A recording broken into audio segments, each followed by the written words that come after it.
தெறிக்கவிடும் காரம் நிறம் சுவையை தருகிறது. ஆச்சி மிளகாய் தூள் தெறிக்கவிடும் காரம் நிறம் சுவை. இப்ப நினைச்சாலும் அந்த மொமெண்ட் வந்து எனக்கு புல்லரிக்கிற மொமெண்ட் தான் எனக்கு. முகமது இஸ்மாயில் முகமது அப்துல்லா எனும் நான் அந்த 185 சீட்ல போய் அப்படியே தொட்டு பார்த்தேன். அது வந்து அண்ணாவோட சீட், அண்ணா உட்காந்து சீட்டு. எனக்கு மிகப்பெரிய பக்கபலமா இருந்தது வந்து சிவா அண்ணன். கிடைச்ச பேர்ல பாதி அவரால் வந்ததுதான். ஒரு தந்தை மாதிரி பார்த்துக்கிட்டாரு. My brother Abdullah. அதெல்லாம் அப்படி அறிவிப்பு கொடுக்குறதுனா மதியத்துக்கு மேல கொடுக்க சொல்லுங்க. பரீட்சை முடிச்சுட்டு நான் இமீடியட்டா வந்துடுறேன். ஏதோ பரீட்சை இருக்காமே உங்களுக்கு அப்படின்னா ராமங்க தலைவர் என்ன நான் பதட்டத்திலே இருப்பீங்க, அதனாலதான் நான் இன்னைக்கே அறிவிக்க சொல்லிட்டேன். ஒருத்தருடைய முன்னாடி நடந்த உண்மை. முன்னாள் பிரதமர் தேவேகவுடா அவர் கையை காட்டி அவர் இடத்துக்கு கூப்பிட்டாரு. கூப்பிட்ட உடனே நான் பயந்துகிட்டே போனேன். ஒரு தலையில தட்டி கொடுத்துட்டு அமெண்ட்மெண்ட் பில் யாரோட நாட்டுப்பட்டிருக்கும் நான் எந்த விதத்துலயும் குறைஞ்சவன் இல்லை. அந்த நாடாளுமன்ற கூட்டுக்குழுல இருந்தப்போ அவங்களுக்கு நிறைய செக் வச்சேன்.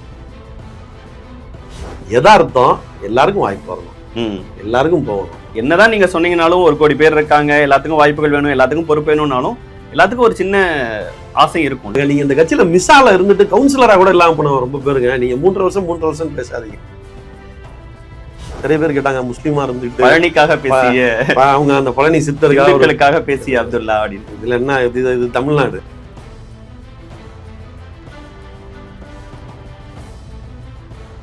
அறுவை சிகிச்சையில் குணம் இது ஆயுட்கால நிவாரணம். டாக்டர் ஸ்ரீவர்மாஸ். வணக்கம், இது தி டிபேட். நான் தினேஷ். சிறப்பு நேர்காணலில் இன்று நம்மோடு இணைந்திருப்பவர் முன்னாள் நாடாளுமன்ற உறுப்பினர் திராவிட முன்னேற்ற கழகத்தின் திருமிகு MM அப்துல்லா அவர். சார் வணக்கம். வணக்கம். நாடாளுமன்ற உறுப்பினர்னு குறிப்பிட்டே பல நேர்காணல்கள் பண்ணியிருக்கோம். முன்னாள் நாடாளுமன்ற உறுப்பினரா முதல் நேர்காணல்னு நினைக்கிறேன். ஆமா, இதான் முதல் நேர்காணல். முன்னாள் நாடாளுமன்ற உறுப்பினரா நான் கொடுக்குற முதல் நேர்காணல் இதுதான். 93 இருந்து திமுகல பொறுப்புல இருந்து ஒர்க் பண்றாங்க. 25 வருஷத்திற்கு பிறகு நாடாளுமன்ற உறுப்பினரா ராஜ்யசபாவுக்கு திடீர்னு ஒரு வாய்ப்பு வருது. முதல்ல அந்த வாய்ப்பு வந்த தருணத்தை நினைவு கூற முடியுமா? நல்லா நினைவு இருக்கு. ஒரு ஞாயிற்றுக்கிழமை காலையில தான் அந்த அறிவிப்பு வந்தது. அந்த அறிவிப்பு வந்ததே எனக்கு ஒரு எப்படி சொல்றது, மறக்க முடியாத ஒரு நாள். என்னன்னு கேட்டிங்கன்னா, அப்போ நான் LLB படிச்சுட்டு இருந்தப்போ திங்கக்கிழமை வந்து எனக்கு லாஸ்ட் எக்ஸாம், கடைசி பரீட்சை. அப்போ என்ன பண்ணாங்கன்னு கேட்டிங்கன்னா, நான் புதுக்கோட்டையில் இருந்தேன்னா அறிவிக்கிற அன்னைக்கு நான் சென்னையில் இருக்கணும். ஏன்னா உடனடியாக தலைவர்கிட்ட வாழ்த்து வாங்கணும், டிவி மீடியாஸ் எல்லாம் வந்துருவாங்க அப்படிங்கிறதுக்காக என்ன பண்ணுறாங்க, தலைவரோட உதவியாளர் திரு தினேஷ் அவர் எனக்கு ஃபோன் பண்ணுறாரு. ஃபோன் பண்ணி கொஞ்சம் நாளைக்கு சென்னையில் இருக்க மாதிரி பார்த்துக்குங்க, நாளைக்கு உங்களுக்கு அறிவிப்பு இருந்தாலும் இருக்கலாம். சனிக்கிழமை ஃபோன் பண்ண ஞாயிற்றுக்கிழமை காலையில் ஒரு காஷனாக எனக்கு சொல்கிறாரு, இருந்தாலும் இருக்கும் போல இருக்கு, நீங்கள் கொஞ்சம் நாளைக்கு இருக்க மாதிரி பார்த்துக்குங்க அப்படின்னு. நான் சொன்னேன், நான் இன்றைக்கே சென்னையில் தாங்க இருக்கேன், எனக்கு வேணால் நாளைக்கு எக்ஸாம் இருக்குது, அதனால் நான் இங்கே வந்துட்டேன், நான் இங்கே தான் இருக்கேன், தலைவர்கிட்ட ஒன்று மட்டும் கேட்டேன்னு சொல்லுங்கள் அப்படின்னு.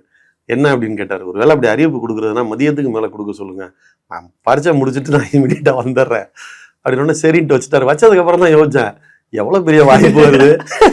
என்ன பரீட்சை கூட அடுத்த வருஷம் கூட எழுதி இருந்துருக்கலாம், நம்ம பாட்டு இப்படி சொல்லிட்டோமே அப்படின்னு சொல்லி தலைவர் எல்லாம் தப்பாக எடுத்துக்குவாங்களா, இவ்வளவு பெரிய வாய்ப்பை கொடுக்குறோமே, போய் பரிச்சை எழுத போறேன்னு சொல்லிட்டு இருக்கிறான், ஏதாவது நினைச்சுக்குவாங்களோ அப்படின்னு சொன்னதுக்கு மத்தியானத்துக்கு நம்ம டயரா கொடுக்குறோம். மத்தியானத்துக்கு மேல ரொம்ப யோசிச்சுட்டே உட்கார்ந்துருந்தேன். பார்த்தா உடனே ஒரு அரை மணி நேரத்துக்குள்ள அவர்கிட்ட இருந்து திரும்ப போனு, தலைவர் உங்களை உடனே கிளம்பி வீட்டுக்கு வர சொல்றாங்க, நாங்க அறிவிப்பு கொடுக்க போறோம் அப்படின்னு. எனக்கு அதிர்ச்சி. சரின்னு நான் வீட்டுக்கு போனேன். வீட்டுக்கு போயிட்டு தலைவர்கிட்ட துண்டு கொடுத்து வாழ்த்தெல்லாம் வாங்கினோன்னு சொன்னாங்க, நாளைக்கு ஏதோ பரீட்சை இருக்காமே உங்களுக்கு அப்படின்னா. ராமங்க தலைவர் என்ன நான் பதட்டத்திலே இருப்பீங்க, அதனாலதான் நான் இன்னைக்கே அறிவிக்க சொல்லிட்டேன். ஒருத்தருடைய ஆமா எக்ஸாம் ஆமா முன்னாடி நடந்த உண்மை, சத்தியமா நடந்த உண்மை. அதனால நான் சரி நீங்க பதட்டமா இருப்பீங்க, அதனால நான் இன்னைக்கே அறிவிக்க சொல்லிட்டேன், நாளைக்கு நல்லா ரிலாக்ஸ்டா எழுதிட்டு வாங்க, நல்லபடியா பரீட்சையை முடிங்க அப்படின்னாரு. அது என்ன சொல்றது, MP பதவியை விட நான் படிக்க போறது முக்கியம்னு எந்த கட்சி தொண்டனும் நினைக்க மாட்டான். எந்த கட்சி தலைவருமே நான் ஒண்ணு தரேன் நீ போய் அப்படியே ஓடி போயிரு நினைக்கக்கூடிய தலைவர்கள் கல்விக்கு கொடுக்குற முக்கியத்துவம், அதாவது திராவிட இயக்கத்தோட தொடர்ச்சி. நான் அதுக்காக சொல்ல வரேன். அதாவது எல்லாரோட மனசுலையும் பாத்தீங்கன்னா எது முக்கியத்துவம், எது ப்ரையாரிட்டிங்கிறது தலைவர்ல இருந்து தொண்டல் வரைக்கும் இந்த கட்சியில மட்டும் தான் பார்க்க முடியும். அந்த தெளிவை வந்து நீங்க இந்த கட்சியில தான் பார்க்க முடியும். அதனால அறிவிச்ச நாள்லாம் மறக்க முடியாத நாள் எனக்கு. எக்ஸாம் பதற்றம் ஆயிடக்கூடாதுன்னு முன்னாடி ஒரு நாள் முன்னாடி அறிவிக்கிறாங்க. சென்னையில இருக்கேன்னு தெரிஞ்சுட்டு உடனே வர வச்சு அறிவிச்சு விட்டாங்க. உங்களுக்கு அந்த மொமெண்ட் எப்படி இருந்தது? ஏன்னா உங்களுடைய எக்ஸாம் மேல உங்களுடைய கட்சியின் தலைவர் ஒரு அக்கறை கொண்டு முன்னாடி நாளே அறிவிக்கிறதுங்கிறது உங்களுக்கு எப்படி இருந்தது? எனக்கு அதுதான் சொல்றேன், இன்னைக்கும் இப்ப நினைச்சாலும் அந்த மொமெண்ட் வந்து எனக்கு புல்லரிக்கிற மொமெண்ட் தான் எனக்கு. அது ஒருத்தன் படிப்பு கெட்டு போயிடக்கூடாது. அது இத்தனை வருஷம் கழிச்சு, ஏன்னா கிட்டத்தட்ட 45 வயசு எனக்கு. அப்போ 46 துவக்கம், 45 கம்ப்ளீட் ஆகுது. இத்தனை வயசுல ஒருத்தன் படிக்கிறான்ல, ஆர்வமா படிக்கிறான்ல, அது கெட்டு போயிடக்கூடாதுன்னு நினைக்கக்கூடிய அந்த தலைவர். எத்தனை வயசானன்னு, படிக்கிறதுக்கு எத்தனை வயசானன்னு நினைக்கக்கூடிய ஒரு சாதாரண தொண்டை. அதனால இதுதான் அந்த கட்சி. ஓகே, இப்போ ராஜ்யசபா வாய்ப்பு, ஏன்னா அது வழக்கமா உங்களை பத்தி குறிப்பிடும் போதும் இப்போ அதுக்கு கடைசியாக வரேன். முதியோர் இருக்கக்கூடிய இல்ல வந்து நிறைய அனுபவம் வாய்ந்தவர்கள்லாம் இருக்கக்கூடிய இடங்கிறது மாநிலங்களவை. அதுல ஒரு இளங்குருத்துன்னு இப்ப உங்களை குறிப்பிட்டிருக்காரு. உங்களுடைய முதல் அபிஷியல் போஸ்டிங்கா, கட்சியை தாண்டி ஒரு போஸ்டிங்கா கிடைச்சது. ஒரு யங்ஸ்டரா உங்களை உள்ள அனுப்புறாங்க அப்படிங்கிறது எப்படி இருந்தது? ஏன் உங்களை சூஸ் பண்ணாங்கன்னு நீங்க யோசிச்சு? உண்மையில எனக்கு ரொம்ப ஆச்சரியமாகவும் எனக்கு இன்ப அதிர்ச்சியாகவும் தான் இருந்தது. நீங்க சொல்ற மாதிரி பொதுவா ராஜ்யசபானாலே 50 வயசுக்கு மேலதான் கன்சிடர் பண்ணுவாங்கன்னு வச்சுங்களேன். வெகு சில பேர் தான் ரொம்ப இளம் வயதுல போனவங்க, 30களில் போனவங்கன்னு பார்த்தீங்கன்னா எனக்கு தெரிஞ்ச திமுகலேருந்து வைகோ அண்ணன் ஒருத்தர், வலம்புரிஜான் அண்ணன் ஒருத்தர், அக்கா கனிமொழி அக்கா ஒருத்தங்க, இந்த மாதிரி ஒரு சில பேர் தான் அந்த 30களில் போனவங்க. 40களில் போனவங்களே இந்த மாதிரி விரல் விட்டு எண்ணிடலாம். ஒரு 5-6 பேர் கூட தேர மாட்டாங்க. அதுலேயும் 40கள் கடைசியில் 49 தொட்டுக்கிட்டு போனவங்க தான் நிறையா இருப்பாங்க. மிட் 40ஸ்ல போனது உண்மையிலே எனக்கு ஒரு லோக்சபா அனுபவம், அசம்பிளி அனுபவம் இருக்கும். இல்லை அங்கே வாய்ப்புகள் ஏதோ ஒன்று மிஸ் பண்ணியிருப்பாங்க, அனுப்புவாங்க, அந்த மாதிரி இருக்கும். என்னை அனுப்புனது உண்மையிலே எனக்கு தலைவர் என் மேலே எப்படி அவ்வளோ ஒரு நம்பிக்கையில் அனுப்புனாங்கிறது தெரியல. எனக்கு உண்மையிலே என்ன சொல்றது, நினைச்சு பார்க்குறப்பெல்லாம் ஒரு நன்றி பெருக்கு தான் இருக்கும் எனக்கு அவர் மேலே. இவ்வளோ நம்பிக்கை வச்சு நம்மளை அனுப்புனாங்க. ஒரு இடைத்தேர்தலில் தான் நான் போனேன். 3.5 ஆண்டுகள்ங்கிறது எனக்கு கிடைச்ச மிகப்பெரிய வாய்ப்பு, ஒரு பெரிய பறந்துபட்ட அனுபவம். ஒரு வகையில பாத்தீங்கன்னா அங்க போய் தேசிய அரசியல புரிஞ்சுக்கிட்டது ஒரு வேலை. நல்லா நாடாளுமன்றத்துக்கு போய் பார்த்திருக்கீங்களா? பார்த்திருக்கேன். அதுக்கு முன்னாடி பார்வையாளர் மாடத்துல போய் நான் நாடாளுமன்றத்தை பார்த்திருக்கிறேன். நம்ம அமைச்சர்கள்லாம் அங்க இருக்கிறப்பெல்லாம் நான் புதுக்கோட்டையிலேருந்து போயிருக்கேன். அமைச்சர் ரகுபதி புதுக்கோட்டையை சார்ந்தவர். அவர் இருந்தப்போ அவரே கூட்டிட்டு போயிருக்காரு. 1-2 முறை அவர் எல்லாரையும் புதுக்கோட்டையில அப்ப இருக்க கட்சிக்காரங்களெல்லாம் அப்பப்போ கூட்டிட்டு போவார். ஸோ அதனால அந்த மாதிரி ஒரு 2 வாட்டி அவரும் கூட்டி போனார். அதெல்லாம் முன்கூட்டியே போய் பார்த்துருக்கேன். இதனால நம்ம கால் வைக்கிறது வேற இல்ல, பார்வையாளரா உள்ள போறதுக்கும் எத்தனையோ லட்சம் பேர் நம்ம உள்ள போயிட மாட்டோமான்னு ஏங்குற ஒரு இடம். அங்க வந்து வேலை செய்யறதுக்கு நமக்கு ஒரு வாய்ப்புங்கிறது மிகப்பெரிய கொடுப்புன்னு இல்லையா? எம்பியா முறையா உள்ள போகும்போது என்ன உணர்வுகள் உங்களுக்கு? சொல்ல முடியாத உணர்வுகள். ஏன்னா இந்த இடத்துலதான் அம்பேத்கர் உட்கார்ந்து இருந்தாரு, இந்த இடத்துலதான் அண்ணா உட்கார்ந்து இருந்தாங்க. யோசிச்சு பாருங்களேன், அவங்க இருந்த இடத்துக்குள்ள நம்ம போறோம். நம்ம சும்மா சாதாரண ஒரு என்ன சொல்றது, ரொம்ப ரொம்ப சாதாரண வெகு சாமானியன். நம்ம ஒரு கிராம பகுதியில இருந்து வந்தவங்க. இங்க இந்த இடத்துல தான் அம்பேத்கர் உட்கார்ந்துருப்பாரு. அந்த 185 சீட்ல போய் அப்படியே தொட்டு பார்த்தேன். அது வந்து அண்ணாவோட சீட், அண்ணா உட்கார்ந்து சீட்டு 185. அது மாதிரி ஒரு நேருங்க 171 171 அதெல்லாம் போய் தொட்டு பார்த்தேன். அண்ணா உட்கார்ந்து இடத்தெல்லாம் தொட்டு பார்த்தேன். இப்ப சொன்னா கூட அது சில பேர் காமெடியா கூட நினைக்கலாம். அந்த உணர்வுல இருந்தாதான் அது வந்து உங்களுக்கு புரியும். அம்பேத்கர் உட்காந்து இந்த சீட்டை அண்ணா உட்காந்து போய் தொட்டு பார்த்தேன், கையில போய் தொட்டு பார்த்தேன், அந்த இடத்த வந்து தொட்டு பார்த்து இந்த இடத்துக்கு நம்ம வந்திருக்கோம், இந்த இடத்துக்கு தலைவர் நம்மளை அனுப்பியிருக்காரு. அதுதான் நமக்கு திரும்ப திரும்ப என்னுடைய உணர்வா இருந்தது. ஓகே, பதவி ஏற்றுறீங்க, அடுத்து வந்து உங்களுடைய முதல் உரை அது எதை பத்தி இருக்கணும்னு நீங்க எப்படி அதுக்கு ப்ரிப்பேர் பண்ணீங்க? பார்ட்டில இருந்து முதல்ல ஒரு எம்பி ஆகும்போது அவங்க எப்படி உங்களை கைட் பண்ணுவாங்க, அந்த விஷயங்களே கொஞ்சம் பொதுமக்களுக்கு தெரியுமா? இல்ல, அதான் என்னுடைய முதல் உரை வந்து என்னன்னு கேட்டீங்கன்னா, லக்கிலி பட்ஜெட் உரை வந்து என்னுடைய முதல் உரையா அமைஞ்சிச்சு. பட்ஜெட் உரையில வந்து நீங்க என்ன வேணா பேசலாம். நிர்மலா சீதாராமன் கூட ஃபர்ஸ்டே சண்டை போட்டீங்கன்னு நினைக்கிறேன். ஆமா, அதாவது அக்கான்னு சொன்னீங்க. ஆமா, எப்பவுமே அக்கான்னு தான் கூப்பிடுவேன். வயதுல மூத்தவர் இல்லையா, அதுக்கான மரியாதைன்னு ஒண்ணு இருக்குல்ல. நம்ம தமிழ்நாட்டுக்காரங்க கொள்கையை விட்டுருங்க, அவங்க ஏதோ ஒரு கொள்கைகள் இருக்கிறாங்க, நமக்கு சரின்னு படுற கொள்கையில நம்ம இருப்போம். அதை தாண்டி அவங்க ஒரு மரியாதைக்குரிய அமைச்சர், வயசுல பெரியவங்க, அவங்களும் என்ன தம்பின்னு தான் கூப்பிடுவாங்க. அதாவது நான் பட்ஜெட்ல பேசல நீங்க எந்த வேணா தொட்டு பேசலாங்கிற ஒரு ஒரு ஒரு ஃப்ரீனஸ் கிடைக்கும். புரியுது. வேற மானிய கோரிக்கைகளை பேசுறீங்கன்னா நீங்க அதை மட்டும் தான் பேசணும், வேற துறை ரீதியான மானியங்கள் பேசல, அதை மட்டும் தான் வரும். எனக்கு மிகப்பெரிய பக்கபலமா இருந்தது வந்து சிவா அண்ணன். அவரை பத்தி பேச ஆரம்பிச்சா உணர்ச்சி வசப்பட்டுருவேன்னு எனக்கு பயமா கூட இருக்கு. ஒரு தந்தை மாதிரி பார்த்துக்கிட்டாரு அவரை. நான் வந்து அண்ணன் தான் கூப்பிடுவேன், ஆனா அவர் என்னை பார்த்துக்கிட்டது வந்து ஒரு மானை பார்த்துக்கிற மாதிரி தான் பார்த்துக்கிட்டார். என்ன பேசணும், சில நேரத்தில் தப்பா பேசா ஓடி வந்து காப்பாற்றுவார். சில நேரத்தில் நம்மளை அறியாம அனுபவம் இல்லாமல் ஏதாவது பேசிடுவோம், எய்தாப்புல சவுண்டு கொடுக்குறாங்கன்னா அவர் எந்திரிச்சிருவார், டப்புன்னு எந்திரிச்சிருவார். நிறைய சொல்லணும், அவரை பற்றி நிறைய சொல்லணும். என் பிரச்சனை என்னன்னா, அவரை பற்றி பேசினா நான் உணர்ச்சி வச்சுப்பேன், எனக்கு குரலோட ஆரம்பிச்சோம். அந்த அளவுக்கு அவர் எனக்கு இப்படி என்ன கனெக்ஷன், அவர் என்ன அவர் பார்த்துக்கிட்டாரு, நல்லா பார்த்துக்கிட்டாரு. க்ரூம் பண்ணி கொண்டு வரணுங்கிறதுல இதாக இருந்தார். சரி, நமக்கு என்ன அப்படின்னு இல்லாமல் எங்கள் எல்லாரையுமே நல்லா பார்த்துக்கிட்டாரு. என்னன்னு நான் சுயநலமாக சொல்ல மாட்டேன். சகோதரி டாக்டர் கனிமொழி ஆகட்டும், நாமக்கல் ராஜேஷ் ஆகட்டும், புதுசாக போன எங்கள் எல்லாரையுமே புள்ள மாதிரி தான் பார்த்துக்கிட்டார்.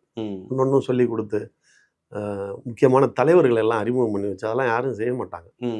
முக்கியமான தலைவர்கள் எல்லாம் அறிமுகம் பண்ணி வச்சு அந்த மாதிரி எனக்கு நிறைய நிறைய உதவிகரமாக இருந்தார். நம்ம கிடைச்ச பேரில் பாதி அவரால் வந்தது தான். இது வந்து சொல்கிறதுக்கு எனக்கு வந்து தயக்கம்லாம் எதுவும் இல்லை.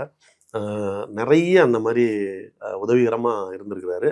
இது எதுக்கு சொல்ல வரேன்னா, புதிய உறுப்பினர் இருக்காங்களா, முதல்ல போகிறாங்களா, அவங்களுக்கு வந்து பட்ஜெட் ஸ்பீச் கொடுக்க மாட்டாங்க. ஏன்னா ரொம்ப சீனியர்ஸ் தான், சீனியர்ஸ்க்கு தான், பார்ட்டியோட சீனியர்ஸ். நான் போய் என்னோட முதல் பேஜை தைரியமாக கொடுத்தாரு தூக்கி என்கிட்ட.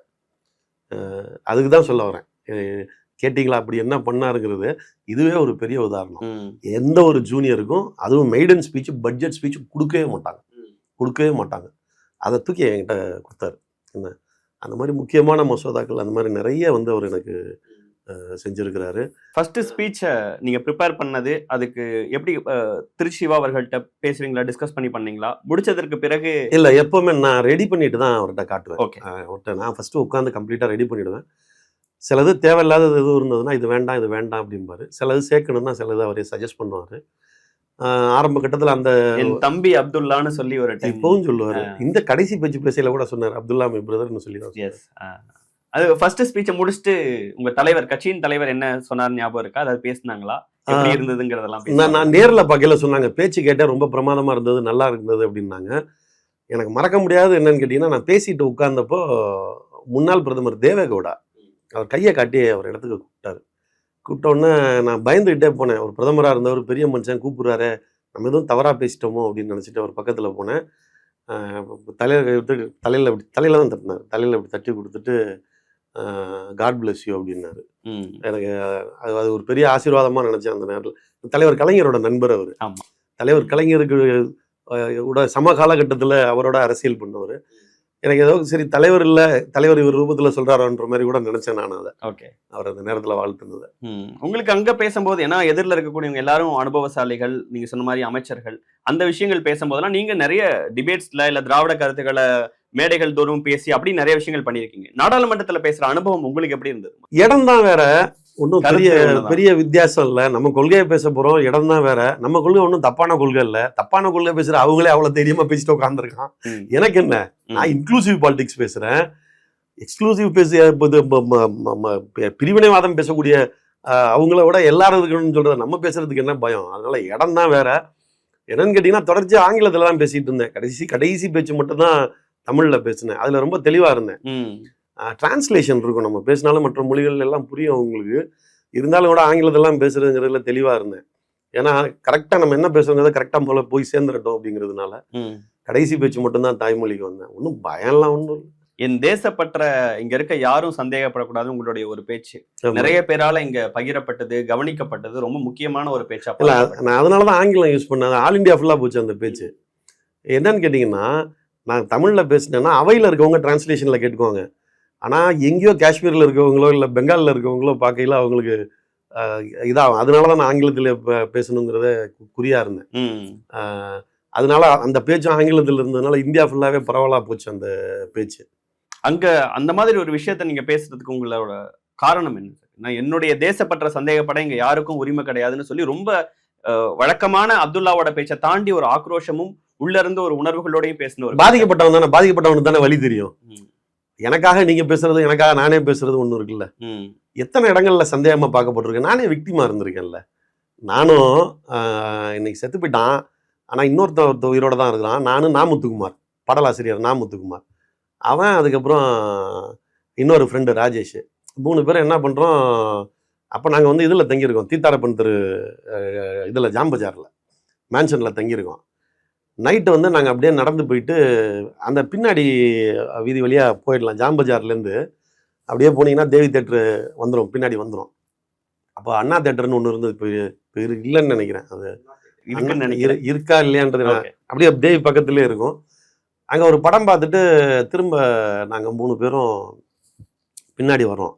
பின்னாடி வரையில் அந்த ஸ்ட்ரீட்டில் வந்துட்டு இருக்கையில் போலீஸ் நிப்பாட்டுறாங்க. வழக்கமாக போகிற வர வண்டி நடந்து வரவங்களாம் நிப்பாட்டையில் எங்களையும் நிப்பாட்டுறாங்க. எங்கே போயிட்டு வரீங்க அப்படின்னு கேட்குறாங்க. படத்துக்கு போயிட்டு வரோம் அப்படிங்கிறோம். ஃபஸ்ட்டு பேரே என் பேரை தான் கேட்டாங்க, பேரை சொன்னேன். அடுத்து அவங்க 2 பேர் பேரையும் கேட்டாங்க. முத்துக்குமாரும் ராஜேஷும் அவங்க 2 பேர் பேரையும் சொல்கிறாங்க. சொன்ன உடனே படத்துக்கு தான் போயிட்டு வரீங்களாங்கிறாங்க. டிக்கெட் எடுத்து காட்டுறோம். எங்கே தங்கியிருக்கீங்க என்ன ஏதுன்னு கேட்குறாங்க. தீத்தாரப்பன் தெருல எம்எஸ் மேன்ஷனில் தங்கியிருக்கோங்கிற செய்தியும் சொல்கிறோம். சொல்லிட்டு சரி நீங்கள் 2 பேரும் போக, நீங்கள் கொஞ்சம் நேரம் நில்லு அப்படின்றாங்க. முத்து கோவமாய் ஏன் அவனை மட்டும் நிற்க வைக்கிறீங்க, நாங்களும் நிற்கிறோங்கிறான். அவன் என்னன்னா அவன் நக்கீரன்ல இருக்கான், ஓகே, அவன் ப்ரெஸ்ஸில் இருக்கான். அப்போ அவன் பாடலாசிரியர் ஆகலை, அவன் இதில் படிச்சுக்கிட்டு இருக்கான், எம்ஏ பச்சை பாஸில் படிச்சுக்கிட்டு இருக்கான், நான் எம்பிஏ படிச்சுட்டு இருக்கேன். ஆனால் அவன் வந்து நக்கீரனில் வேலை பார்த்துட்டு இருக்கான். நக்கீரனில் வேலை பார்த்துட்டே பச்சை பாஸில் படிச்சுக்கிட்டு இருக்கான். அவன்கிட்ட ப்ரெஸ் கார்டு இருக்கு. அந்த ப்ரெஸ்ஸுன்ற அந்த தைரியம் வந்துருச்சு அவனுக்கு. அப்போ அந்த தைரியம் வந்தோடனே அவன் வந்து கேட்குறான், எதுக்கு அவரை மட்டும் நிற்க வைக்கிறீங்க, எதுக்கு நிற்க வைக்க சொல்கிறீங்க, நாங்களும் நிற்கிறோம்னா, நீ என்ன ரொம்ப பேசுகிற அப்படிங்கிற. அப்போ தான் அவன் சொல்கிறான், நக்கீரனில் நான் இருக்கிறேன் அப்படின்ற அந்த ப்ரெஸ் கார்டை எடுத்து நீட்டுறான். என்ன விஷயம் சொல்லுங்கள், எதுக்கு அவர் நிற்க, போங்க போங்க அப்படின்னாங்க. இந்த மாதிரி பாதிக்கப்படுறவனுக்கு தான் உங்களுக்கு அந்த அந்த பெயின் ஒன்று இருக்கும்ல. அவங்க 3 பேருக்கு எனக்கு என்ன வித்தியாசம், யாரோட நாட்டுப்பட்டிருக்கும் நான் எந்த விதத்துலையும் குறைஞ்சவன் இல்லை. நான் நிற்க வைக்கப்பட்ட காரணம் என்ன? அதாவது அந்த போலீஸ்காரன் நான் தப்பா சொல்லுவாங்க, புது புத்தி அவர் மண்டையிலே ஏறி இருக்கு அன்னைக்கு. ஏன்னா இவங்க கிளப்பி விடுற புது புத்தி இருக்கு இல்லையா, இந்த இந்துத்துவ சக்திகள் கிளப்பக்கூடிய பொது புத்தி, அது எல்லா மட்டத்திலையும் இருக்கு. ஏன்னா நீங்க எம்பி ஆகி நாடாளுமன்றத்துல போகும்போது சிஎஸ்ஐஎஃப் வீரர்களே உங்களை வந்து அனுமதிக்கலைன்ட்டு நீங்க ஒரு லெட்டர் எழுதிருந்தீங்க. அது வந்து என் பெயராலன்னு நான் சொல்ல மாட்டேன். அது வந்து என்னன்னு கேட்டிங்கன்னா, அப்போதான் மாற்றிருந்தாங்க அந்த செக்யூரிட்டி சிஸ்டம்லாம் மாற்றினாங்க. என்னத்துக்காக போறீங்கன்னு கேட்டாங்க. எனக்கு என் பேரை பார்த்துட்டு நீங்கள் எம்பி ஆனலாம் அதெல்லாம் கேட்கல. நம்ம காட்டிட்டோம், ஐடி கார்டை காட்டிட்டோம், இன்னார்னு தெரிஞ்சிருச்சு. போனதுக்கப்புறம் எதுக்காக போறீங்கன்னு கேட்டாங்க. எனக்கு அதுதான் இரிட்டேட் ஆச்சு. எதுக்காக போகிறோன்றதை நான் சொல்ல வேண்டிய அவசியம் இல்லை. நான் கவர்மெண்ட்டை திட்டுறது கூட போவேன், அதே எதுக்கு நான் உங்ககிட்ட டிக்ளேர் பண்ணணும்?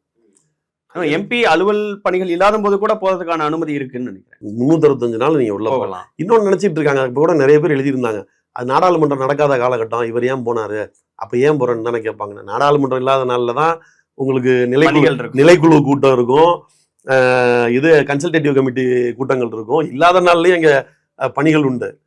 நாடாளுமன்ற உறுப்பினருக்கு நாடாளுமன்றம் நடக்கையில தான் பணின்னு இல்லை, இல்லாத நாட்கள்லயும் நிறைய பணிகள் இருக்கும், நிறைய கூட்டங்கள் அதெல்லாம் இருக்க தான் செய்யும். அது தெரியாமல் சில பேர் போட்டிருந்தாங்கன்னு வச்சுக்கங்களேன். ஏன் போகிறேன்னு கேட்கக்கூடாது. ஏன்னா அது உங்கள் வீடு, உங்களோட வாட்ச்மேன் வந்து உங்கள் வீட்டுக்குள்ளே நீங்கள் போகிறீங்கன்னா ஏன் போகிறீங்கன்னா கேட்பாங்க. அது கேட்கக்கூடாது. நான் கவர்மெண்ட்டுக்கு அகேன்ஸ்டாக ஒரு டாக்குமெண்ட் எடுத்துகிட்டு உள்ளே போவேன், நான் நாடாளுமன்றத்தில் ஆதாரம் காட்டுவேன், என்னை செக் பண்ணக்கூடாது.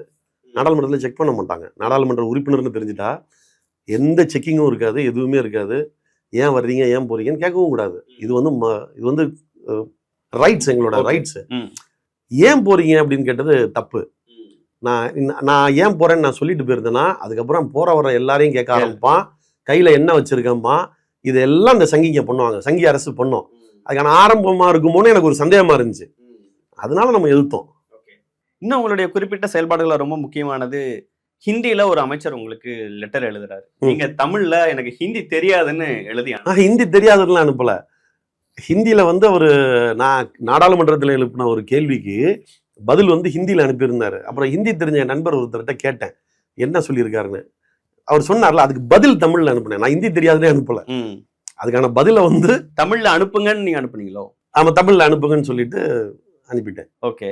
இந்த மாதிரி விஷயங்கள்லாம் பார்க்கும்போது உங்களை கட்சி தலைவர் இங்கிலீஷில் அனுப்புங்க, தமிழில் எனக்கு ஹிந்தி தெரியாது, தமிழில் அனுப்புங்க அப்படின்னு சொல்லி அனுப்பியிருந்தீங்கன்னு நினைக்கிறேன்.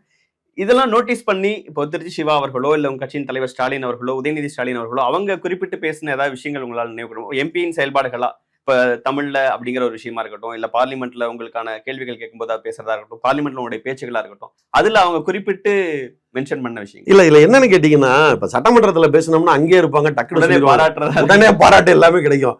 சட்டமன்ற உறுப்பினராக தான் இங்கேயே சுத்திட்டு இருப்போம், நம்ம பார்க்க முடியும். ஒரு நாடாளுமன்ற உறுப்பினர் ஒரு 220 230 நாட்கள் வந்து நீங்க வந்து தமிழ்நாட்டுக்கு வெளியில தான் இருக்கக்கூடிய சூழ்நிலையே அமையும். அதுலயும் சனி ஞாயிறுலாம் நம்ம தொகுதி பக்கம் போயிடுவோம். நீங்க எம்பி ஆயிட்டீங்கன்னா நீங்க தலைவரை பாக்குறதே குறைஞ்சு போயிருங்க.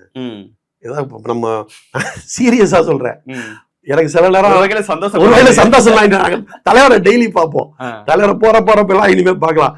நீங்க நாடாளுமன்ற உறுப்பினர் இருந்தீங்கன்னா தலைவரை பாக்குறது சுத்தமா குறைஞ்சு போயிடும். ஏன்னா சனி ஞாயிறு ஊருக்கு போயிருவீங்க, மற்ற நேரம் டெல்லியில் இருப்பீங்க, எப்பயோ ஒரு நாள் தான் சென்னைக்கு வருவீங்க, அன்னைக்கு தலைவரை பார்க்க முடியுமான்னு தெரியாது, ரொம்ப குறைஞ்சு போயிடும்.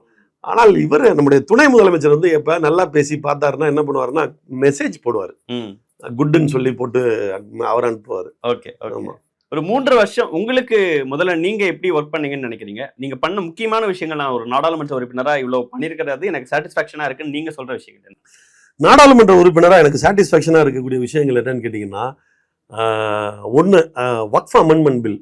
அதில் அவங்க நினைச்ச அளவுக்கு அவங்கள செய்ய விடாமல் தடுத்து அதை அவங்க நிறைவேற்றிட்டாங்க. திரும்ப நம்ம கோர்ட்டில் போயிட்டு இப்போ தடை வாங்கியிருக்கோம்.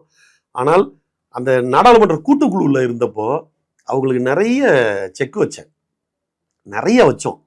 அங்கே அவங்கள சேர்க்க விடாமல் பண்ணுறது, அவங்க நினச்ச எல்லாத்தையுமே உள்ளே சேர்க்க விடாமல் பண்ணுறதுக்கான வேலைகளை வந்து நிறைய பார்த்தோம். சட்ட ரீதியாக பார்த்தோம், நியாயமாக பார்த்தோம். அந்த ஒரு திருப்தி வந்து எனக்கு இருக்குது. அதே போல் எப்போல்லாம் தமிழகத்தினுடைய உரிமைகள் மறுக்கப்பட்டதோ அந்த நேரத்தில் குரல் கொடுக்க வாய்ப்பு கிடைச்சதுல அது ஒரு சந்தோஷம். எல்லாத்தையும் தாண்டி எங்க ஊர்ல நான் லோக்சபா எம்பி மாதிரி தான் இருந்தேன். ரொம்ப பேர் என்ன புதுக்கோட்டை எம்பின்னு தான் சொல்லுவாங்க. மற்றவங்கள்ட்ட அறிமுகம் பண்ணல, அப்துல்லா புதுக்கோட்டை எம்பி அப்படின்னு தான் சொல்லுவாங்க. ராஜ்யசபாக்கு எம்பியா போன நபர் நீங்க தான். ஆமா, தமிழ்நாட்டை ரெப்ரசென்ட் பண்ணி போனவங்க தான். அதுபடி திருநாவுக்கரசர் மத்திய பிரதேஷ்ல இருந்து போனார். அவர் மத்திய பிரதேஷ்ல இருந்து திருநாவுக்கரசர் போனாரு. தமிழ்நாட்டை ரெப்ரசென்ட் பண்ணி போன முதல் நான் என் மாவட்டத்துல. எங்க மாவட்டத்தில் என்னன்னு பாத்தீங்கன்னா, எங்க மாவட்டத்தில் இருக்கக்கூடிய 6 சட்டமன்ற தொகுதி 4 நாடாளுமன்ற தொகுதி போயிருச்சு. ராமநாதபுரத்துல 1, கரூர்ல 1, சிவகங்கையில 1, திருச்சியில 1 அப்படி பிரிஞ்சு போச்சு. அதனால பாத்தீங்கன்னா நான் தான் லோக்சபா எம்பி மாதிரி இருந்தேன். அதனால போற ஒரு ட்ரெயின் எல்லாம் பிடிச்சி நிப்பாட்டி விட்டேன். எங்க ஊர்ல ஒரு மேம்பாலம் கொண்டு வந்தேன். பணிகள் இப்போ துவங்க போகுது. அந்த மாதிரி ஒரு மத்திய அந்த ஒன்றிய அரசு சார்ந்து எங்கள் மாவட்டத்துக்கு என்னென்ன செய்ய முடியுமோ அந்த வேலைகள் எல்லாம் நிறைய செஞ்சோம். RMS மாற்ற போனாங்க, அதை தடுக்கிறதுக்கான வேலைகள் பார்த்தோம், முடியல. பட் போராடுறதுக்கு ஒருத்தர் நம்ம ஊரில் இருக்காங்கிற ஒரு நம்பிக்கையை வந்து அங்கே இருக்கவங்களுக்கு என்னால் கொடுக்க முடிஞ்சுச்சு. அந்த மாதிரி வேலை ஓவராலாக திருப்தி தான், ஒன்றும் திருப்தி தான். நிறைவு பேச்சு உங்களுடைய பேச்சுலையும் பழனிக்காக அங்கே ஒரு ரயில் நிலையம் வேணும், கணக்கம்பட்டி. ஆமாம் ஆமாம் ஆமாம். அது அந்த ஒரு சித்தர் இருந்தவரோட காலத்துக்கு அப்புறமும் அவருடைய பக்தர்கள் போயிட்டு வந்துட்டு இருக்கிறாங்க. லட்சக்கணக்கான பேர் போகிறாங்க. அப்படிங்கும்போது மேல்மருவத்தூரில் முன்னாடி ரயில்வே ஸ்டேஷன் இருந்ததில்லை. அப்புறம் தான் பார்த்தீங்கன்னா அதுக்கப்புறம் மேல்மருவத்தூரில் தனியாக ஒரு ரயில் நிலையம் என் கண்ணு பார்க்க உருவானது தான். ஏன்னா புதுக்கோட்டையில் நாங்கள் ட்ரெயினில் தானே வந்து போய்ட்டு நாங்கள் சின்ன பிள்ளையார் ரயிலெல்லாம் மேல்மருவத்தூர் ஸ்டேஷன் கிடையாது. அப்புறம் ஒரு காலத்தில் அங்கே நல்ல பேசஞ்சரை நிப்பாட்டினாங்க. இன்னைக்கு பார்த்தீங்கன்னா எல்லா வண்டியுமே அங்கே நின்று போகக்கூடிய சூழ்நிலை வந்துருச்சு. தென்னக ரயில்வேக்கு பர்டிகுலராக சொல்கிறதுனா சென்னை பிரிவுக்கு மிக அதிக அளவிலான வருவாய் தரக்கூடிய ரயில் நிலையங்கள்ல இன்றைக்கி அது ஒரு ரயில் நிலையம் ஆயிடுச்சு. நான் அதை தான் சொன்னேன், வருவாய் வரக்கூடிய ரயில் நிலையமாக அதுவும் மாறக்கூடிய சாத்தியக்கூறுகள் இருக்கு, அதை நீங்க அவசியம் கொடுக்கணும் அப்படிங்கிற அந்த கோரிக்கையை வச்சோம். நிறைய பேர் கேட்டாங்க, முஸ்லீமா இருந்துட்டு பழனிக்காக பேசிய அவங்க அந்த பழனி சித்தர்களுக்காக பேசிய அப்துல்லா அப்படின்னு. இதுல என்ன, இது தமிழ்நாடு, எல்லாரும் எல்லா மதத்துலயும் இருப்போம். இப்போ நீங்க தமிழ்நாட்டுல இருந்து புதுக்கோட்டை அப்படிங்கிற ஒரு இடத்துல இருந்து ஒரு ரொம்ப பின்தங்கிய ஒரு ஊர்ல இருந்து போய் நாடாளுமன்றத்துல பல்வேறு விஷயங்களை செய்யறீங்க, பேசுறீங்க. மற்ற நாடாளுமன்ற உறுப்பினர்கள் அப்துல்லாவை பார்க்குற விதம், திமுக அவங்க பார்க்குற விதம், ஸ்டாலின் அவர்களை பார்க்குற விதம் எப்படி இருக்கு? உண்மையை சொல்ல போனா தலைவரை ஹீரோ மாதிரி பார்க்குறாங்க. ஏன்னா இவங்களை ஏற்று யாருமே சண்டை பண்றது இல்லை. ஏன்னா அவங்களை ஏற்று பெரும்பாலும் குரல் கொடுக்குறதில்ல. இன்னும் சொல்ல போனா ராம்விலாஸ் பாஸ்வான் பையன்லேருந்து யாரெல்லாம் பெருசாக ஏற்றவங்க எல்லாமே அவங்களுக்கு கீழே போயிட்டாங்களே. சந்திரபாபு நாயுடு போயிட்டாரு. இன்னைக்கு யார் அவங்களை எதுக்குறாங்க? நீங்க யாருமே இல்லையே. ஏதோ ஒரு விதத்துல அவங்க கிட்ட காம்ப்ரமைஸ் பண்ணி போயிடுறாங்க, அவங்க கூட ஒத்து போயிடுறாங்க, இல்லைன்னா குரலை ஆஃப் பண்ணிக்கிறாங்க. அப்படி இருக்கிறப்ப நின்று சண்டை மாரதம் பண்ணிட்டு இருக்குது இவர் ஒருத்தர் தான். எப்படி இவரால் முடியுது? எப்படி பயப்படாம இவர் இதை செய்யறாரு அப்படின்னு அவரை வந்து பாக்குறப்ப ஹீரோ மாதிரி பார்ப்பாங்க. பர்சனலா நம்மகிட்ட பேசல. சில பிஜேபி எம்பிக்களை எங்களாலே சொல்ல முடியலங்க, ஓவர் டாமினேஷனுங்க, உங்க தலைவர் போட்டு குற்றப்பெல்லாம் எங்களுக்கு சந்தோஷமா இருக்குன்னு ப்ராமிஸா சில பிஜேபி எம்பிக்களை எங்கள்கிட்ட சொல்லியிருக்காங்க. சொல்றீங்கன்னு சொல்லிடுவாங்க. சொன்னா சொல்லிட்டு போட்டு தனிப்பட்ட வந்தாங்கன்னா நான் சொல்லி தனிப்பட்டவங்க கிட்ட சொல்றதால பேரை சொல்ல முடியலையே ஒழிய, அதுதான் ப்ராமிஸ் பண்ணிட்டேன். சில பிஜேபி எம்பிக்களே சொல்றதுதான் இது. அவங்களோட டாமினேஷனை உடைக்கிறாங்கன்னா உங்க ஆள் உண்மையிலேயே பெரிய ஆள் தான் அப்படின்னு. இப்ப நம்ம பேசிட்டு இருக்க நாள்ல நாடாளுமன்றம் நடந்துட்டு, ஆமா ரொம்ப அனல் தெரிக்க நாடாளுமன்றம் நடக்குதுன்னு சொல்லணும். பாஜக எம்பிக்களுக்கு இந்தியா கூட்டணி சார்பா பதில் வந்து ரொம்ப காரசாரமா போயிட்டு இருக்கு. அதனாலதான் பார்லிமெண்ட்ல எப்படி இருக்கு, உங்களுக்கு எப்படி அவங்க ரெஸ்பாண்ட் பண்றாங்க, நீங்க பேசுற விதங்கள் எல்லாம் பார்த்து என்ன சொல்றாங்க, இந்தியா கூட்டணியில் இருக்க மற்றவர்கள் எல்லாம் வந்து திமுக எப்படி பாக்குறாங்க? நாங்க பேச ஆரம்பிச்சாங்கன்னா எங்களை நிப்பாட்டணும்னு தான் பார்ப்பாங்க. ஏன்னா அவங்க கிட்ட பதில் இருக்காது, அவங்க கிட்ட எதுக்குமே பதில் இருக்காது. ஒரு இதை சொல்றேன்னா இதை இவங்க நிர்மலாக்காவும் மறுக்க முடியாது. இப்போ பொய் சொல்றேன்னு சொல்லிடுவாங்க, சும்மா சொல்றேன். இப்போ நான் சொல்றேன், இது வந்து ரெக்கார்டடாகவும் இருக்கு. அக்காவும் மறுக்க முடியாது, நிர்மலாக்காவும் மறுக்க முடியாது, யாரும் மறுக்க முடியாது. இப்போ என்னன்னு கேட்டீங்கன்னா, கிரிப்டோ கரன்சிக்கு வரி போடுறேன்னாங்க அவங்க. அப்புறம் நான் எந்திரிச்சு பேசினேன், கிரிப்டோ கரன்சி லீகல் இல்லைன்ட்டீங்க. கிரிப்டோ கரன்சி இன்னைக்கு லீகலைஸ்டு கிடையாது. ஆனால் கிரிப்டோக்கு வந்து நீங்கள் ஏர்ன் பண்ணீங்கன்னா வரின்னு சொல்லிட்டாங்க. அந்த அம்மா வந்து சொல்லிவிட்டாங்க. நான் எந்திரிச்சு கேட்டேன், இங்க பாருங்க இந்த நாட்டில் கிரிப்டோ வந்து லீகல் பண்ணல, இது இல்லீகல். நீங்கள் கிரிப்டோ வந்து இல்லீகல், ஆனால் அதில் நீங்கள் சம்பாரிச்சா இது போடுறேன்னு சொல்லிட்டீங்க, என்ன வரி போடுறேன்னு சொல்கிறீங்க. எந்த ஒரு டாக்ஸுமே இட் கம்ஸ் வித் ஆக்ட். எப்போவுமே வரிங்கிறது வந்து ஒரு சட்டத்தோட சேர்ந்து தான் வரும். நீங்கள் இது ஏற்கனவே சட்டப்பூர்வம் இல்லை, ஆனால் வரி போடுறீங்களா, அது எப்படி நீங்கள் வந்து சட்டமாக்குறீங்க? அதுக்கு கிரிப்டோவுக்கு போகிறதுக்கு எப்படி சட்டமாக்குறீங்க? நான் தயவு செஞ்சு ஒன்றே கேட்குறேன், எனக்கு அதுக்கு மட்டும் பதில் சொல்லுங்கள். நான் வந்து நாட்டில் வந்து ஒருத்தர் வந்து போதை மருந்து வந்து விற்கிறாரு. போதை மருந்து விற்கிறதுங்கிறது வந்து சட்டப்படி தடை செய்யப்பட்ட விஷயம். போதை மருந்து சம்பாரிச்சு நான் இவ்வளோ ப்ராஃபிட் பண்ணிட்டேன் அப்படின்னு சொல்லி இன்கம் டேக்ஸ் கட்டலாமா?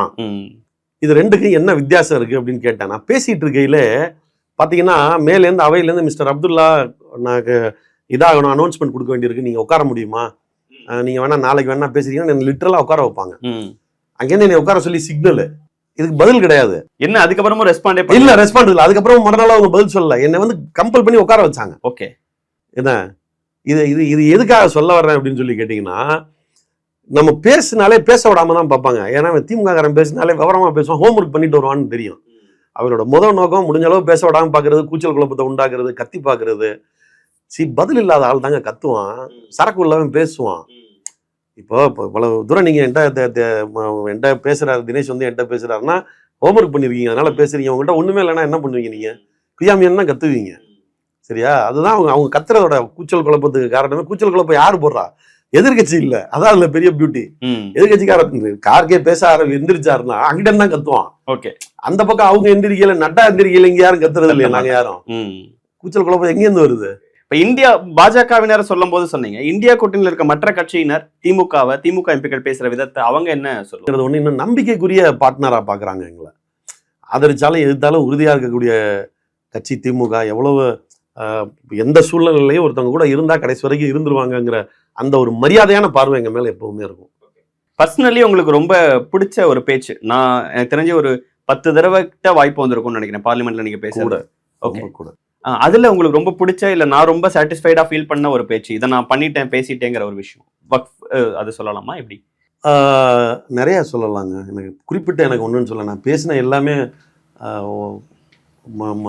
மொழி உரிமை சார்ந்து, தமிழ்நாடு சார்ந்து, உரிமைகள் சார்ந்து தான் பேசியிருக்கோம். அதனால என்னால் குறிப்பிட்டெல்லாம் இல்லை, எல்லாமே எனக்கு என்ன அளவில் எனக்கு திருப்தியான பேச்சு தான் எல்லா பேச்சுமே. ஓகே, நீங்களே குறிப்பிட்டீங்க புதுக்கோட்டைக்கு இப்போ அங்க இருக்க 6 தொகுதிகள் வேற வேற நாடாளுமன்ற தொகுதிகளோட கனெக்ட் ஆயிருக்கு, உங்களை புதுக்கோட்டை எம்பியா தான் பார்த்தாங்கன்ட்டு. அப்படி இருந்த ஒரு புதுக்கோட்டை எம்பியும் அடுத்த தடவை, ஏன்னா 3 வருஷம் தான் நீங்க சர்வும் பண்ணீங்க, எக்ஸ்டெண்ட் பண்ணுவாங்கன்னு ஒரு பார்வை இருந்த சமயத்துல அடுத்த தடவை எக்ஸ்டென்ஷனுக்கு அப்துல்லா பேர் இன்னொரு டைம் ரெனிவலுக்கு கொடுக்கல, வேற ஒரு 3 பேர் சொல்றாங்க. ஆனா அதுக்கு முதல் ட்வீட் அவங்க 3 பேத்துக்கும் வாழ்த்து சொல்லி போட்டது அப்துல்லா. எதிர்பார்க்கலையா நீங்க மறுபடியும் உங்களுக்கு ரெனிவல் பண்ணுவாங்க, இன்னொரு பீரியட் நம்ம சர்வ் பண்ணுவோம், அதுக்கான வாய்ப்புகள் இன்னும் நிறைய இருக்கு, பேச வேண்டிய விஷயங்கள்? 1 கோடி பேர் இருக்க கட்சி, எங்க கட்சியில எல்லாரும் ஈக்குவல் தான், டேலண்ட்லையும் சரி எல்லாத்துலயும். இங்க யாருக்கும் சளைச்சவங்க இல்லை. அப்போ ஒரே ஆளே உட்காந்து சீட்டை தேய்ச்சிட்டு இருக்குதுங்கிறது தப்பு. வாய்ப்புகள் எல்லாருக்கும் தான் வரணும்.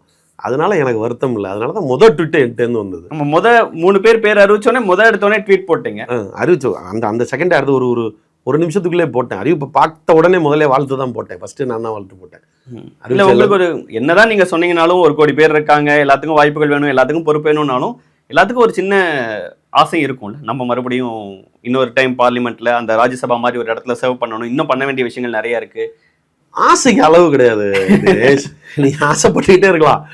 இது இப்போ நாடாளுமன்ற உறுப்பினராக இருந்தாலும் அப்புறம் இப்போ இதாகணும்னு யோசனை வரும், அப்புறம் அதாகணும்னு யோசனை. ஆசைக்கெல்லாம் அளவே இல்லை. எதார்த்தம் எல்லாருக்கும் வாய்ப்பு வரணும், எல்லாருக்கும் போகணும். ஏன் போனப்போ அப்படி பார்த்தீங்கன்னா இப்போ சிவலிங்க அண்ணனுக்குலாம் 75 வயசு, 45 வயசுல போகிற வாய்ப்பு எனக்கு கிடைச்சிச்சு. அவருக்கு பார்த்தீங்கன்னா இன்னொரு ஃபுல் டைம் கூட சர்வ் பண்ண முடியலையே, 3 வருஷம் தானே ஒரு அடையாளம் வந்துருச்சு இல்லைங்க. நீங்கள் இந்த கட்சியில் மிஸ்ஸால இருந்துட்டு கவுன்சிலராக கூட இல்லாமல் போன ரொம்ப பேருங்க. நீங்கள் 3 வருஷம் பேசாதீங்க. இந்த மிஸ்ஸால அதை விட பெரிய தியாகம்லாம் எதுவுமே இல்லை.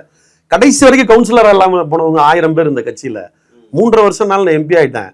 இப்ப எல்லாரும் பாத்தீங்கன்னா யாரும் இந்த வாங்க எக்ஸ்எம்பி அப்துல்லான்னு கூப்பிட மாட்டான். எங்க எம்பி வந்துட்டாரா, எம்பி அப்துல்லா என்ன கேட்பான். 6 வரைக்கும் நான் எம்பி தான்.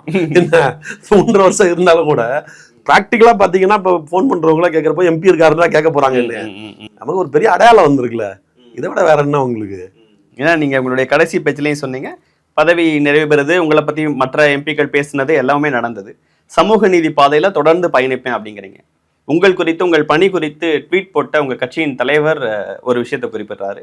நீங்கள் பேசியது போலவே சமூக நீதி பாதையில செயல்படுவேன் நீங்க சொல்லியிருக்கிறீங்க.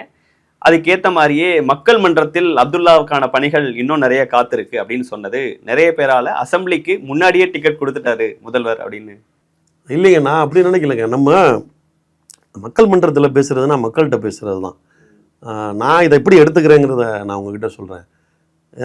இப்போ திருநெல்வேலியில் ஒரு ஆணவ படுகொலை எனக்கு பார்க்குறேன். அந்த பையன் ஐடி படிச்சிருக்கான். சரி, அந்த 1 லட்ச ரூபாய் சம்பளம், லட்சத்தில், 1000 கூட இல்லை, லட்சத்தில் சம்பளம். சரி, அந்த பொண்ணோட ஃபேமிலி யார் என்னன்னு நம்ம பார்க்குறோம். வெல் எஜுகேட்டடு, ஒரு போலீஸ் படிச்சிருக்காங்க, படித்ததுனால தானே போலீஸ். அந்த பொண்ணோட அண்ணன் தம்பி படிச்சிருக்காங்க, எல்லாம் வெல் எஜுகேட்டடு. அப்போது படிப்பு அறிவை கொடுக்கலையா, பண்பாட்டை கொடுக்கலையா, நாகரிகத்தை கொடுக்கலையா, இவ்வளோ கேள்விகள் நமக்கு வருது. அப்போ படித்தா ஒரு விஞ்ஞானம் வளர்ந்தா, அறிவு வளர்ந்தா முன்னேற்றம் தானே வரணும். எங்கே வருது இந்த பிற்போக்குத்தனம்? இப்போ இந்த கேள்விகள் எல்லாம் வருது. அப்போது ஒரு சின்ன விஷயம் உங்ககிட்ட சொல்கிறேன். ஒரு விஞ்ஞானம் வர்றது, ஒரு வளர்ச்சி வருதுன்னு வச்சுங்களேன், அந்த இடத்துல பிற்போக்குத்தனம் குறையும். உங்கள் கிராமத்துக்கு பஸ் வர ஆரம்பிச்சதுக்கப்புறம் இங்கே மாட்டு வண்டி முடிஞ்சிடுச்சு, மாட்டு வண்டி போயிடுச்சு, குட்டி யானையும் வந்துச்சு, சுத்தமாக போயிடுச்சு. கொஞ்சம் நஞ்சம் டிரான்ஸ்போர்ட்டுக்கு இருந்ததும் எல்லாமே போயிடுச்சு, மாட்டு வண்டியில் போயிடுச்சு, பெரிய மாட்டு வண்டி எல்லாம் போயிடுச்சு. பிகாஸ் அந்த இடத்துல ஒரு வேற ஒரு வளர்ச்சி விஞ்ஞானம் வந்துருச்சு. ஒரு கிராமத்தில் போய் நம்ம ஒரு பிரைமரி ஹெல்த் சென்டர், ஆரம்ப சுகாதார நிலையத்தை கொண்டே வைக்கிறோன்னு வச்சுங்களேன், அங்கே சுற்றி இருந்த நாட்டு வைத்தியர்லாம் காணா போயிட்டாங்க. நம்ம போனதுக்கப்புறம் அவங்களாம் இன்றைக்கி இல்லை, நாட்டு வைத்தியர்னு சொல்லி நம்ம ஊருக்குள்ளே யாரும் இல்லை. இதே மாதிரி சொல்லலைன்னா இப்போ எலக்ட்ரிஃபிகேஷன் கொடுத்தோம் கிராமங்களில் எல்லா இடத்துலையும். ஒவ்வொரு வீடாக எலக்ட்ரிசிட்டி வர பார்த்தீங்கன்னா இப்போ ஹரிக்கன் விளக்குக்கோ பெட்ரோமாஸ் லைட்டுக்கோ வேலையே இல்லை. அது ஒரு பழமைவாதம். ஹரிக்கன் விளக்குங்கிறது பழமை, அது காணா போயிடுச்சு. அப்போ இந்த வளர்ச்சி வந்து நமக்கு என்ன கொடுக்கணும்? புதுமைகளை கொடுக்கணும், இதெல்லாம் நமக்கு செய்யணும். ஆனால் இங்கே என்ன நடக்குது? படிக்காத காலத்தில் இருந்த இதை தாண்டி அப்போ எப்போ நடந்ததோ அதே மாதிரி தானே இவ்வளோ படித்ததுக்கப்புறமும் நமக்கு நடக்குதுங்கிற சிந்தனை வருது. இதை இப்போ நம்ம வேறு மாதிரி பார்க்க வேண்டியிருக்கு. என்னன்னு கேட்டிங்கன்னா, 90களில் வந்து நம்ம உலக வணிக ஒப்பந்தத்தில் நம்ம கையெழுத்து போடுறோம் WTOவில். அதுக்கப்புறம் எல்லாமே பார்த்திங்கன்னா சந்தை பொருளாதாரமாக நமக்கு மாறி போச்சு. அதுக்கப்புறம் எல்லாமே வந்து நமக்கு சந்தை பொருளாதாரமாக மாறுது. சரி, இதோட விளைவு என்ன ஆகுது அப்படின்னு சொல்லி கேட்டிங்கன்னா, அதுக்கு முன்னாடி ஒரு நூற்பாலையோ இல்லை மற்ற ஃபேக்ட்ரியோ ஏதோ ஒன்று இருந்துச்சுன்னா சங்கங்கள் இருக்கும். எல்லா தொழிற்சாலருக்கும் ஒரு லோடு மேனுக்கு கூட சங்கம் இருக்கும். சுமை தூக்கும் தொழிலாளர் சங்கம்னு ஒரு சங்கம் இருக்கும், ரிக்ஷாக்காரர்கள் சங்கம்னு ஒரு சங்கம் இருக்கும். அதை வந்து ஏஐடியூசியோ இல்லை தோமுசாவோ அல்லது நம்ம கம்யூனிஸ்டுகளோட சிஐடியூவோ அவங்க ஏதோ ஒன்று ரன் பண்ணுவாங்க, அவங்க இருப்பாங்க. அப்போ அதில் இருக்கக்கூடிய தொழிலாளர்கள்லாம் வந்து சங்கத்தின் கீழே இருந்தாங்க. தனக்கு ஏதாவது ஒன்றுனா சங்கம் பார்த்துக்குங்கிற ஒரு நம்பிக்கை வந்து அவங்களுக்கு இருந்தது. Man is a social animal தானே, அவனுக்கு வந்து ஒரு கூட்டாக இருக்கிறது தான் அவனுக்கு பிடிக்கும், அதான் பாதுகாப்பாக அவன் உணர்வான். அப்போ தொழிலாளர் சங்கமாக இருக்கையில் அங்கே ஜாதி இல்லை, மதம் இல்லை, எல்லா சகல ஜாதிகளை சேர்ந்தவங்களும் ஒரு தொழிலாளர்களாக ஒற்றுமையில் எல்லாமே இருந்தாங்க. உலக வணிக ஒப்பந்தத்துக்கு அப்புறம் நம்ம ப்ரைவேட்டைசேஷன், குளோபலைசேஷன்லாம் போனதுக்கப்புறம் சங்கத்துக்கான தேவைகள் இன்றைக்கி ரொம்ப போயிடுச்சு. சங்கமாக ஒன்றிணையக்கூடிய சூழ்நிலையும் ஒன்றும் இல்லை. இது ஒரு பக்கம். இன்னொரு பக்கம் என்னாச்சுன்னா, இப்போ படித்தாச்சு, வேலை வாய்ப்புகளை நம்ம நிறைய உருவாக்கியாச்சு. அதுக்கு ஒரு வகையில் சந்தை பொருளாதாரமும் ஒரு காரணமாக இருந்தாலும் கூட, இப்போ நல்ல கார் வச்சுருக்கிறான், நல்ல வீடு வச்சிருக்கிறான், எல்லாம் வச்சிருக்காங்க, சொத்து வச்சிருக்கிறான். இப்போ இவனுக்கு வந்து ஒரு பெருமை தேவைப்படுது. ஒன்று சங்கமாக கூட்டமாக பாதுகாப்பாக ஒன்று தேவைப்படுது, இன்னொன்று இதெல்லாம் இருந்தால் இதை தாண்டி இன்னொரு பெருமை தேவைப்படுது. அப்போ அவனு அறியாமல் பார்த்தீங்கன்னா ஜாதி பெருமை திரும்ப தேடுது. நாங்களாம் யார் தெரியல, நாங்களாம் ஆண்ட பரம்பரை, அதாக்கும் எங்கள் தாத்தா யாருன்னு தெரியல. அப்படி இல்லை, எல்லா ஜாதியுமே ஆண்ட பரம்பரைங்களாம். இன்னைக்கு அது சொல்லாத ஜாதியே கிடையாது. நான் எல்லாத்தையும் சேர்த்து தான் சொல்கிறேன். ஈவன் ஒடுக்கப்பட்டவங்க கூட நாங்கள் ஆண்ட பரம்பரை அதனால தான் எங்களை ஒடுக்கி வச்சுட்டாங்கன்னு சொல்கிறாங்க. எல்லாரும் அந்த வார்த்தையை சொல்கிறோம். இது என்னன்னு கேட்டிங்கன்னா, படித்து பெருசாக இருக்கிறவனுக்கும் மேல் பெருமை தேவைப்படுது, ஒண்ணுமே இல்லாம இருக்கவனுக்கும் ஒரு பெருமை தேவை. உனக்கு மேல நான் இருக்கேன்னு சொல்றது தேவைப்படுது. இல்ல ஒண்ணு படிப்பால நான் வந்து பெரிய ஆள் இல்ல, சொத்தால நான் பெரிய ஆள் இல்லைங்கிறவனுக்கும் கூட நான் ஒண்ணுமே பண்ணாம பெரிய ஆள்னு காட்டுறதுக்கும் இதெல்லாம் தேவைப்படுது. அப்போ இதெல்லாம் உடைச்சு பேச வேண்டிய கட்டாயம் வருது. இதெல்லாம் உடைச்சு பேசி இது இல்லடா மண்ணாங்கட்டி அப்படின்னு சொல்றக்கூடிய பேசக்கூடிய தேவை வருது. இப்படி தைரியமா இப்போ உடைச்சு பேசல பார்த்தீங்கன்னா திரும்ப வெட்டு வாங்குறதுக்கும் தயாரா இருக்கணும். அதுக்கு துணிச்சலா பேசுறதுக்கு என்ன மாதிரி யாரோ ஒரு 4-5 பேர் தான் இருக்கும். என்னையா, இது மக்கள் மன்றத்தில் போய் பேசுகிற வேலை தானே, இது மக்கள் மன்றப்படி தானே. இனி நான் பேசலாம்ல, 220 நாள் இனிமேல் நான் டெல்லிக்கு தெரிய வேண்டியது இல்லைல்ல. இனி நான் உங்கள் இன்னைக்கு டிபேட்டில் இன்னைக்கு ஆரம்பிச்சிட்டேன். இனி பார்த்தீங்கன்னா டெய்லி ஏதோ ஒரு இடத்துல பேசிகிட்டு இருப்போம், தெருவில் பேசுவோம், அங்கே பேசுவோம். நீ இந்த வேலைகள்லாம் இருக்குல்ல, அதுதான் சமூக நீதி பாதையில தலைவர் சொன்னது. அதுதான் சமூக நீதி மன்றம்னா சட்டமன்றம். நீங்க அதை எடுத்துக்க வேண்டாம். நீங்க இதுதான் வேலை. இப்ப அங்க பேசிட்டு இருந்தா வந்துட்டு இன்னும் போய் தெருவில் போய் பேசு, உன்னால ஒரு 2 ஜாதிக்குள்ள நின்றுச்சுன்னா சந்தோஷம், உன்னால யாராவது ஒருத்தன் திருந்துனா சந்தோஷம், போய் அந்த வேலையை பாருங்கிறாரு. அப்படிதான் நான் எடுத்தேன். உங்க கட்சி ஆட்சியில இருக்கும்போது இப்படி தொடர்ந்து நடக்கும்போது இன்னும் என்னெல்லாம் பண்ண போற கேள்விகள் சார். இது யார் ஆட்சியில இருக்காங்கிறது பேச்சு இல்ல. என்ன இந்த அதற்கு எதிரான வலிமையான ஒரு இந்த தாட் இருக்குல்ல, இந்த தாட்டு தப்புங்கிறத நம்ம தொடர்ந்து பேசிக்கிட்டே தான் இருக்கணும். நீங்க பேசிக்கிட்டே இருக்கணும். நீங்க பெரியார்கிட்ட தான் சொன்னாங்க, ஐயா நம்ம இதே திரும்ப திரும்ப பேசிட்டு இருக்கணும்னு அழகா சொன்னாரு. ஒரே ராமாயணம் ஒரே மகாபாரதம் அவன் கதா காலேஜ் அப்படி எத்தனை வருஷம் நடத்திட்டு இருக்கான். ஒரே குரான்ல இருந்து தான் வந்து பள்ளிவாசல்ல வருவாங்க. ஒரே பைபிள தான் காலங்காலமா படிக்கிறாங்க. என்னைக்காவது போர் அடிச்சிருக்குன்னு யார் சொல்லியிருக்கிறானா? நீங்க போய் நம்ம போய் கதா காலேஜத்தில் உட்காந்தா அடுத்து என்ன வரப்போகுதுங்கிறது தெரியும். வருஷம் உட்காந்து கேட்குறோம். போர் அடிக்கிறதுன்னு யாரும் சொல்றது இல்லை. அவன் சொல்றது இல்லை, நீ ஏன் அதை சொல்ற, பேசிக்கிட்டே இருந்தாரு. அதெல்லாம் இப்போதான் நான் ரியலைஸ் பண்ணி பார்க்குறேன். நடுவில் நம்மலாம் பேசாமல் விட்டது ஒரு தப்போ அப்படின்னு. சீரியஸாக அந்த வேலையை பார்க்குறதுக்கு சில பேர் தேவைப்பட தான் செய்கிறாங்க. பார்ப்போம், போய் அந்த வேலையை பார்ப்போம். அது ஏன்னா உங்களை பற்றி அவர் போட்ட ட்வீட்டில் உங்களுடைய செயல்பாடுகள், நீங்கள் பேசுகிற விதத்தை பற்றி மற்ற எம்பிக்கள் சொல்கிறது ஒரு தலைவராக எனக்கு சந்தோஷத்தை பெருமையை கொடுக்குதுன்னு மென்ஷன் பண்ணியிருந்தார். அதை பார்க்கும்போது உங்களுக்கு எப்படி?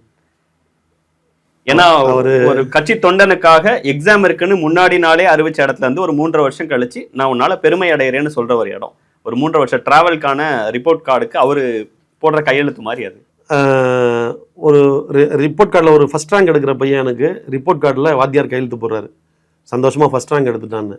அவன் எப்படி அந்த ஃபர்ஸ்ட் ரேங்க் எடுத்தான்? அவர் சொல்லி கொடுத்த பாடம் தானே. அவர்கிட்ட பாடம் படித்தேன், ஒழுங்கா பரிச்சை எழுதுனேன், அவர் வாங்கினாலே பாஸ் வாங்கிட்டேன்.